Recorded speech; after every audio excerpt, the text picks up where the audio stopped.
Please help me in giving a very warm welcome to Nikki Silvestri.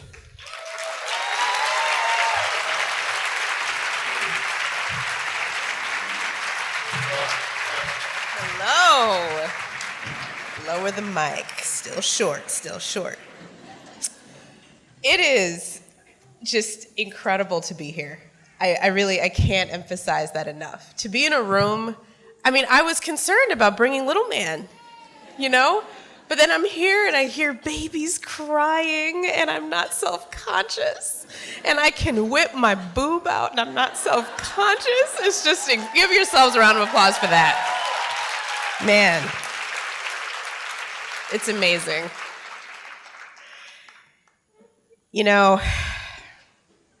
Being asked to keynote at an organization like this during this time in my life is special. The timing couldn't have worked out better, where it's the day I come back from maternity leave, and it's the day of this event. I wanted to start off by sharing a few of my postpartum and pregnancy stories, just to really ground it in why this issue is as important to me as it actually is. So, African-American women health outcomes when it comes to childbirth and pregnancy tend to be a bit worse than white women, mainstream, etc. And I ended up getting gestational diabetes during my pregnancy. And it was unexpected because I am a foodie to the extreme and pretty intense about what I put into my body. So I think I just assumed that my diet would be good enough to have me avoid any of that. I'm right here, sweets. I'm right here. It wasn't good enough to avoid all that because sometimes it just runs in your blood. So postpartum, I needed to eat paleo to avoid having my blood sugar spike. And a friend of mine tried to set up a meal train, and all my friends were like, "You eating what?" "You said paleo. Like seeds and stuff?" And I was like, "Yeah." So my friends, being very good friends, said, "Don't worry about it, we got it." And they got one of our foodie chefs who prepared the food for my baby shower to agree to do meals for a month, and then did a GoFundMe and had the community pay for it so that I could eat and not have to worry during my first month afterward. They really, really came together. Another dear friend of mine, who is the mother of my goddaughter, actually, she came over once a week and sat with me for an hour and made sure that I had the support emotionally and spiritually. Oh, little man. Yeah, he might need to be walked. Yeah. He likes walking and bouncing. He's like, "I hear her. She's not with me." That's him. So this friend of mine came once a week, and she said, "Girl, listen here. I got 3 kids under the age of 6. What you need is just somebody to listen to. You trying to kill your husband? You trying to throw your baby out the window? I got you. It's good." And without that, I don't know what I would have done. And finally, my mother-in-law, who I actually adore, was like, "I'm gonna come stay for 3 weeks." And I was like, 3 weeks?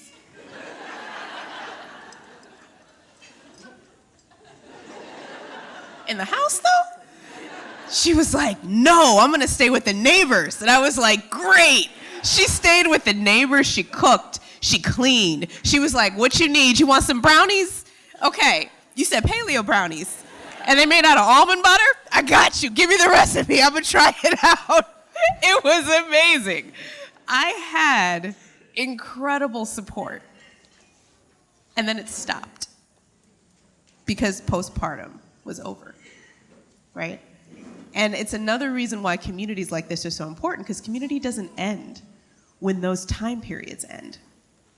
And one of the metaphors I like to use for how I think about building community is soil and soil fertility. In my other life, what I do is I work on climate change and food systems. But when I try to explain to people what it is that I actually do, usually what I say is, I build community, I do biomimicry, and my problem statement is that even though I've done national policy and economic development and all different kind of stuff. The thing that ties together all of the different things that I do is that people don't know how to play well together in groups. So I would come with all this expertise, and then people would be like, yo, so we can't get so-and-so to talk to so-and-so. And they both seem to talk to you. Could you talk to them? And that was what I ended up doing.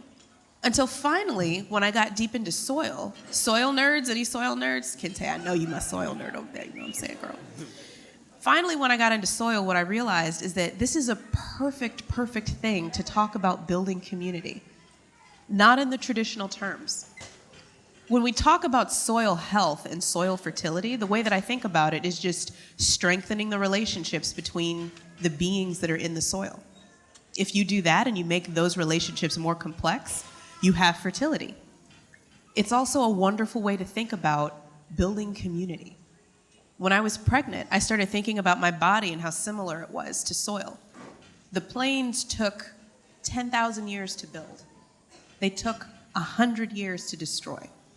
A pregnant woman's body is the most fertile, powerful thing in the world in terms of our human experience. We're building a human. And at the same time, you flick us and our whole system gets destabilized because we're rich and we're building life. We're fragile, but that fragility is power.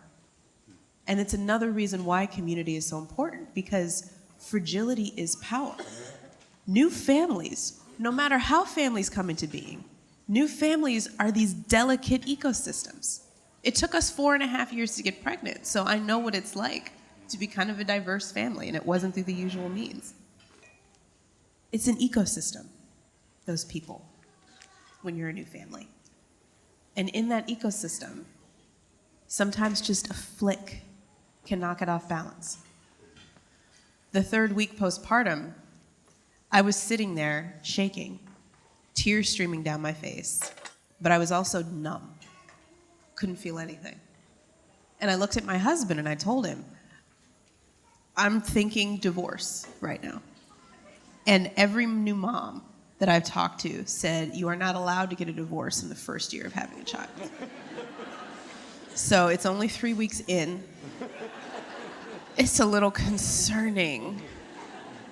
Let's reactivate our marriage counselor, who also happens to be my life coach and is a wonderful, wonderful human being. And what I said to her was, I know that what I'm experiencing is some mix of hormones, sleep deprivation, and actual data.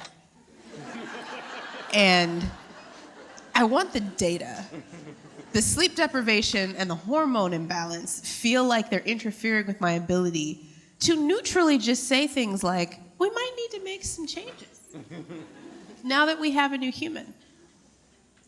And it's the process of having community that really makes that possible. I reached out to my community, but still it was in these piecemeal, 1 step, 2 step, 3 step, 4. Having a group around are the things that actually keep the bonds together. When I was growing up, that's what I had. And we can pivot now to another concept that's actually really important when it comes to social fertility, which is diversity. The National Resource Conservation Service is a big service in the Department of Agriculture that helps people build soil health. And they have these 4 principles of soil health. And the first principle is increase the diversity of the plant life in the soil if you want to increase soil fertility. And I think it's interesting that so many of the social equity initiatives that I work with, they become social equity initiatives because they add diversity somewhere in what they were doing. And the soil people are like, nah, diversity's number 1. You don't have diversity, you don't have a healthy ecosystem. The ecosystem is not resilient, it dies, period. Which is one of the reasons why biomimetics is so important to me, because looking at the way nature does resilient systems is a great way to look at the way communities do resilient systems. And diversity is across every angle. It's when it comes to, well, I tend to talk about plants and people interchangeably, so if you notice me doing this and you get lost, don't worry, I will come back to it. I was just gonna switch metaphors. Forgive me, let me scale back a little bit. When it comes to diversity in human communities, It's across race, it's across age, it's across gender and sexual orientation, but it's also really across experience, right? My husband and I are a really perfect example of this.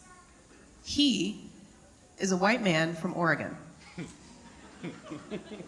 who was raised Buddhist. I'm an African-American woman from Los Angeles who was raised Christian. We have rather different ways of approaching the world. And this came up a lot when we were first dating. That he has this non-dualistic, it's not either or thing going on. And I was dualistic. Right? There's hell, there's heaven. There's God, there's the devil. Period. And now that we're raising a child, I'm feeling how incredible it's going to be that our son has all of these different ways of thinking to choose from when he's forming his identity, when he's forming his ego. Diversity when forming the ego is the thing that leads to the opposite of what we have going on in this country right now. Right now we have a place where it doesn't matter, wrong or right actually doesn't matter. It's, are you challenging my identity or not? Because I can't change my worldview. Changing my worldview would be too much of a threat to this identity that I've created. So I can't hear any new ideas, no matter what it is that I think. That starts somewhere. When you don't have enough support, when you're forming your ego, when your parents don't have enough support, when you as a being are forming your ego, scarcity becomes the prevalent thing that echoes in the environment. And scarcity is the seed for feeling like I don't have enough to change my worldview. That's why community is important. Building community means that later on you can build power. So PEPS focus on equity, on social equity now. I mean, they've always focused on it, but now their new commitment to it is going to make sure that communities who may feel steeped in scarcity maybe don't feel it as much, so that our babies don't form their personalities in scarcity. I do everything I can with my baby to make sure that he feels abundance, so that he feels like there is no threat to his identity. He is secure, he is safe. He can hear different ideas. He can be around different types of people. He can understand governance of self, governance of space, governance of community. And it's hard, y'all. It's so hard. Because it's 24 hours a day. When he wakes up at 3 o'clock in the morning like, what's up? That's literally how he wakes up. That's his first word. What's up? And it has that kind of ear ringing. Then I'm asleep. So when he wakes up like that, it wakes me up. And I'm like, hey, okay. When he wakes up like that, I have to approach him with an open heart. Knowing that these are those crucible moments. And that all this pretty words that I'm saying right now on forming one's ego in an environment of scarcity doesn't stop at 3 o'clock in the morning. I can only do that if I have a community like Jessica talked about, where someone's willing to take my baby out of my arms when I am on my knees and say, I got you. Don't worry. I have you, I have your son. Kind of the way that my aunt is doing right now. Where'd she go? She's right there. The way that my aunt, she's waving back there. My Auntie Deb, my mom's sister, came with me from Oakland to make sure that she could watch my child while I do this talk. So give her a round of applause. That's community. That's what building community is.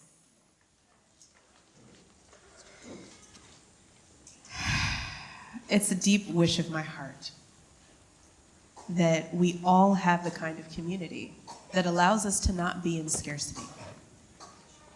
One of the other reasons PEPS is so important is that when you bring different groups of people together in the same space, you can heal as well. It's one thing to not have a mentality of scarcity and to know that you form your ego in abundance in a way that would allow you to then govern and be a steward of your community. But then, what if you've already had scarcity in your life and you need to heal? That's also where community comes into play. Healing is non-negotiable. Also, during my postpartum period, I had a huge rash all over my body.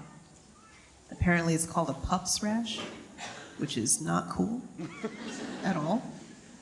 And I got Bell's palsy. So to feel heavier than I've ever felt in my life physically, and my bones are like, yo, don't get on that yoga mat. You can't hold yourself up and downward dog no more. It's just not gonna work. To feel that, to see this rash all over my body, and then to not even be able to smile at myself in the mirror and see the face that I'd always known was really difficult. But the women in my community came together and all showed up in my house one day and said, we got you. You're still beautiful. You don't have to feel any less beautiful because your body is healing from creating life. And that's really what I want to end on, is the grounding and the core of all of this is the creation of life itself. PEPS as an organization, of course, is providing support to parents. But it's creating the support, it's building the foundational building blocks for how life is stewarded. And that's what I feel like my work is in soil, is creating the conditions conducive to life. That's what fertility is creating the space for those relationships to be so strong so that life has a chance to flourish and thrive. So that it doesn't stop after there's some critical mass of support at some point. It's ongoing. But especially during those pivotal few months when associations are being made about what care looks like, what unconditional love looks like. How when you feel like you're at your edge and you can't really go on anymore, like the 40th, 3 o'clock in the morning, when you're thirsty and you're tired, and you missed seeing the new episode of Star Trek Discovery. And you're just sad. I'm not necessarily, and it's not like I know what that is, I'm not speaking from experience or anything. But that's when community becomes the most important. So I think in conclusion, I just want to say a big thank you to PEPS, because just knowing an organization like this exists makes me happy. It makes me want to go down to Oakland, get together a group of my new mom friends, because we exist. We're on a text message thread, so at 3:30 in the morning. You awake? What you doing? You feeding your kid? We trade horror stories about nipples tearing while we're doing pumping sessions. We really support each other. And it makes me want to go down and get them together and say, hey, there's this organization in Seattle that's pretty badass. Let's look at their model and see how we can support each other. And one thing I'll leave you with is think about what it's like to build community in your own life from that perspective of abundance and healing, in particular. Think about where we are in this country. Think about the last time your worldview was challenged and you resisted it because you didn't have enough support in your community to take on seeing something a different way. And think about how to create that kind of community for yourself, where as you evolve and as you grow as a human being, you're allowed to change. And then think about the kind of world that would create for our babies if we provided them with the knowledge that it's okay to evolve and it's okay to change. Think about the kind of world we would create. That's a dream of my heart. And I'll leave you with that. Thank you. Ladies and gentlemen, Nikki Silvestri, friends, thank you, Nikki.